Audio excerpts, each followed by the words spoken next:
Hello everyone.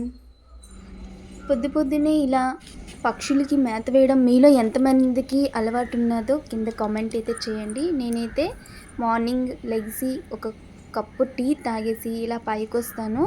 ప్రతిరోజు వీటితో నా కాలక్షేపం ఒక 10 నిమిషాలు. పదండి, నా కోసం ఇవి వెయిట్ చేస్తూ ఉంటాయి. కింద నుంచి నేను పైకి వచ్చేసరికి గోడల పైన నిలబెడుతూ ఉంటాయి మేము ఎప్పుడు వస్తామా అని. ఈరోజైతే 7:30 అయిపోయిందండి. 6:30 నుంచి 7 దాకా వీటి కరెక్ట్ టైం అన్నమాట. చాలా వచ్చి ఇక్కడ నిలబడతాయి. ఈరోజు కొంచెం సూర్యుడు కూడా తొందరగా బాగా ఎక్కువ వచ్చేసాడు.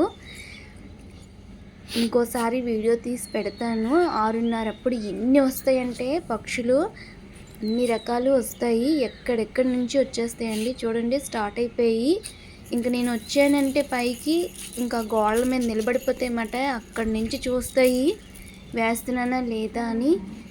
గోధుమలు ఒక గ్లాసు గోధుమ తెచ్చి వేస్తానండి. అలాగే రాత్రి అన్నం వండుతాం కదా, ఒక ముద్ద తీసి పెట్టి ఆ అన్నం కూడా పెడతానండి.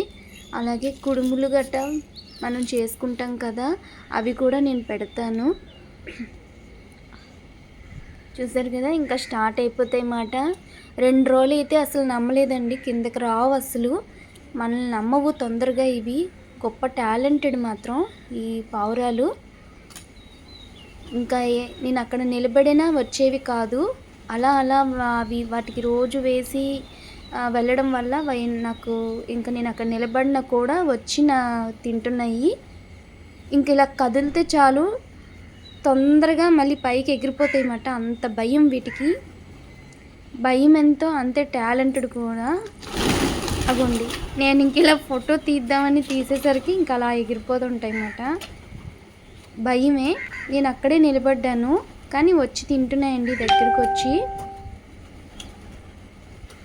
చూసారు కదా, వీటితో నాకు ప్రతిరోజు కాలక్షేపం అండి. ఇవి నా అతిథులు.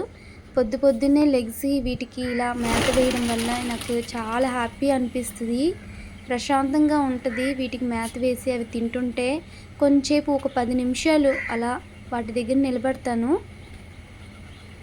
మీలో ఎంతమందికి ఈ అలవాటు ఉన్నది? పక్షులకు మేత వేయడం వల్ల మనకి ఎంత ప్రశాంతంగా ఉంటుందో తెలుసా?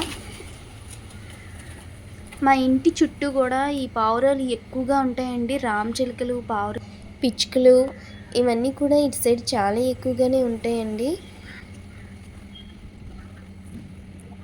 పక్షులు అనేవి మా సైడ్ ఎక్కువగానే ఉంటాయి, ఎందుకంటే ఇటువైపు పొలాలన్నీ ఉన్నాయని. ఈ వీడియో ఎలా అనిపించింది? మీకు బాగా అనిపిస్తే కామెంట్ చేసి లైక్ చేయండి.